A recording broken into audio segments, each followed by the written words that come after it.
Ci troviamo nella Biblioteca Guarneriana, che è la più antica istituzione di pubblica lettura della nostra regione, fondata nel 1466 da Guarnerio d'Artegna, da cui il nome Guarneriana, ed è uno dei luoghi classici, diciamo, dell'umanesimo italiano, quindi conserva praticamente in copia, no? Copiata dagli umanisti, tutta la letteratura aurea latina, e quindi è un luogo in cui gli specialisti, gli studiosi, i ricercatori in questa materia, ecco, di cui non possono fare a meno.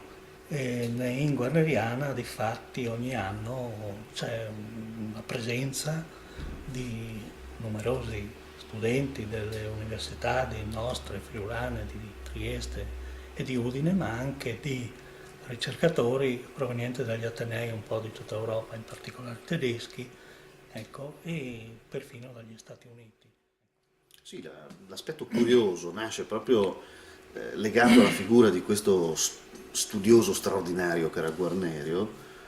Penso tu concordi poi su questo, che è abbastanza anomalo nel panorama dell'epoca, perché è un chierico, quindi è legato sostanzialmente al mondo curiale, frequenta importanti cardinali, il cardinale Pancera, che è uno dei più grandi bibliofili dell'epoca, però ha un'intuizione incredibile, cioè quella di istituire una biblioteca che non sia assolutamente una biblioteca legata al mondo ecclesiastico, non soltanto, ma che diventi una fucina di libri. E infatti attorno alla istituzione nasce uno scriptorium, forse questo è l'elemento più curioso e più goloso, se si vuole, no? della storia, dove i libri potevano essere copiati, trascritti, studiati. Diventa davvero una officina di conoscenza, che è un unicum probabilmente in Italia e in Europa. E questo nasce anche un po' dalla complessità della personalità, appunto come accennavi, anche di Guarnerio d'Artegna. Guarnerio d'Artegna nasce verso la fine del Trecento, ecco, quindi in un periodo abbastanza complesso per quanto riguarda sia gli aspetti sociali, ma anche formativi, ma anche scolastici. Si forma come non chierico, proprio come anche qui è straordinaria la sua posizione, non da chierico ma proprio da laico. Difatti frequenta lo studium di Padova, dove pare che si laurei in utroque iure, quindi diritto canonico e diritto civile, e solo successivamente diventa chierico, appunto per avere la possibilità di entrare poi nei gangli della Chiesa e per avere in sostanza la possibilità economica di approfondire e di studiare gli autori, in particolare latini. Lui non conosceva il greco, conosceva molto bene il latino e ha avuto la possibilità, appunto attraverso il cardinal Pancera, di frequentare i circoli intellettuali più in vista della Roma dell'epoca, quindi contatti con Lorenzo Valla, contatti col Barzizza, contatti con Guarino Veronese, che erano gli intellettuali, ma di livello proprio europeo di punta del momento, insomma del 400.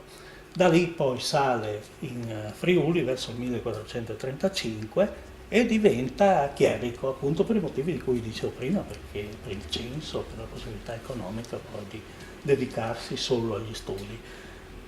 Nel frattempo ha avuto una figlia, anche perché poi la carriera, diciamo, ecclesiastica non imponeva proprio il celibato, cioè non lo imponeva per regola, ecco, lo raccomandava che appunto i chierici avessero la possibilità di dedicarsi più alla Chiesa che alla famiglia. Poi muore nel 66 e la grande sua passione diventa una passione pubblica, cioè pretende, anche questo è un punto d'onore a suo favore, che per testamento tutta la raccolta libraria diventi della comunità di San Daniele. Ed è un passo fondamentale, perché è una biblioteca che nasce come esperienza di una raccolta personale, di un vissuto proprio, di quasi affettività nei confronti del testo, della cultura, degli autori antichi, sia patrimonio e patrimonio di tutti, consultabile da tutti, certo con il codice Pluteo, no? Legato a catena, in modo tale che non possa essere rubato, però è una biblioteca che deve diventare anima di una comunità. È il momento forte fra lo spirito proprio dell'umanesimo, quello di porre no, il termine stesso dal punto di vista anche filologico dà l'idea proprio della persona umana posta al centro della cultura, al centro della storia, quindi smentendo un po' no, l'assolutismo, diciamo così, teocratico del Medioevo, anche se nel Medioevo c'erano delle correnti, no? Specialmente nel 1100-1200, anche poi di uomini religiosi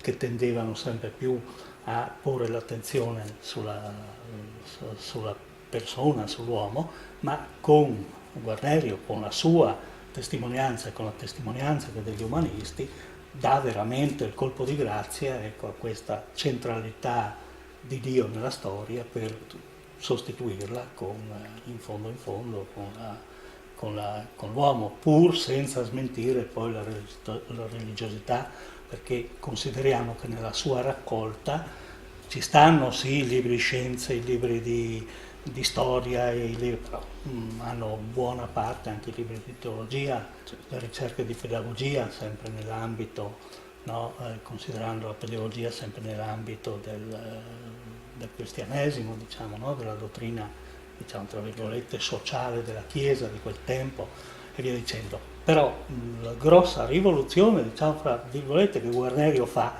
e con lui tutti gli altri umanisti, è quella proprio di porre l'uomo al centro della storia.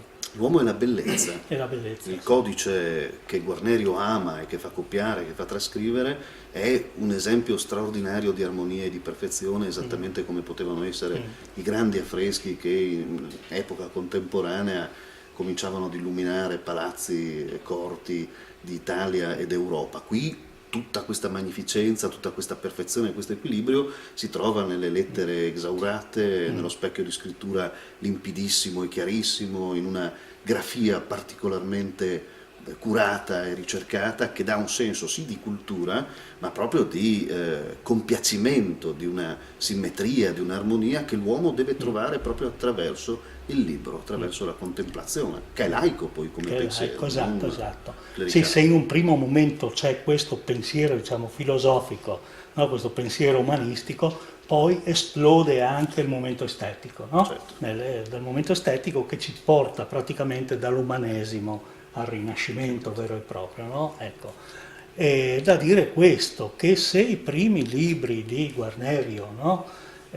Comprende in particolare le opere di Cicerone, no? Guarnerio era un amante di Cicerone, era laureato, diciamo, in legge, quindi un amante di Cicerone.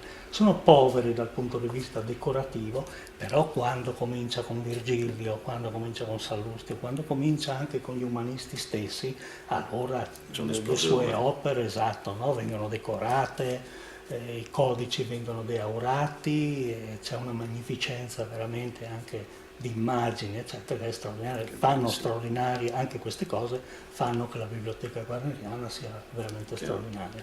Forse l'esempio più eclatante che esista poi in regione anche dal punto di vista della miniatura.